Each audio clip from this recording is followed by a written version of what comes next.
पूजा पाठ में शंख बजाने का चलन आज से नहीं बल्कि युग है। देश के कई भागों में लोग शंख को पूजा घर में रखते हैं और नियमित रूप से इसे बजाते हैं।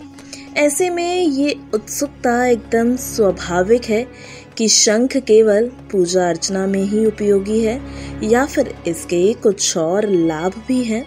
जी हाँ, आपको बता दें कि सनातन धर्म में कई ऐसी बातें हैं जो न केवल आध्यात्मिक रूप से बल्कि कई दूसरे रूप से भी फायदेमंद बताई जाती हैं।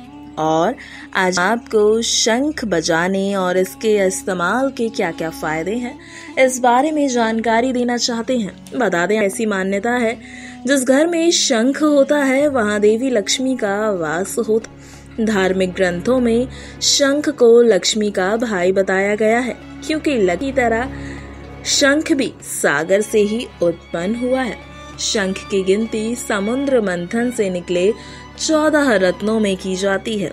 शंख को इसलिए भी शुभ माना जाता है क्योंकि माता लक्ष्मी और भगवान विष्णु दोनों ही अपने हाथों में इसे धारण करते हैं। पूजा पाठ में शंख बजाने से वातावरण पवित्र हो जाता है। जहां तक इसकी आवाज जाती है, इसे सुनकर लोगों के मन में एक सकारात्मकता उत्पन्न होती है, अच्छे विचार उत्पन्न होते हैं। शंख के जल से शिव जी, लक्ष्मी जी आदि का अभिषेक करने से ईश्वर की अपरंपार कृपा भक्तों को प्राप्त होती है। वहीं ब्रह्म वैवर्त पुराण में कहा गया है कि शंख में जल रखने से और इसका छिड़काव करने से वातावरण जो है वो शुद्ध हो जाता है। यहाँ तक कि वैज्ञानिक भी ये मानते हैं कि शंख की आवाज से वातावरण में मौजूद कई तरह के कीटाणु का नाश होता है। आयुर्वेद में कहा गया है कि शंखोदक के उपयोग से पेट की बीमारियां, पथरी, पीलिया आदि कई तरह के रोग दूर हो जाते हैं। हालांकि इसका उपयोग एक्सपर्ट की राय से ही करना चाहिए। शंख में रखे पानी का सेवन करने से हड्डियां मजबूत होती है, दांतों के लिए फायदेमंद है।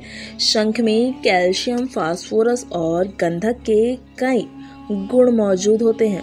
वहीं वास्तु ये कहता है कि शंख में कई ऐसे गुण पाए जाते हैं जिससे घर में एक पॉजिटिव एनर्जी का संचार होता है। शंख की आवाज से सोई हुई भूमि भी जग जाती है और आपको शुभ फल देती है। तो देखा आपने शंख को घर में रखने के कितने ज्यादा फायदे हैं। ना केवल आध्यात्मिक रूप से बल्कि वैज्ञानिक और वास्तु रूप से भी शंख के कई फायदे बताए। स्पिरिचुअल से आर्थिक रिपोर्ट।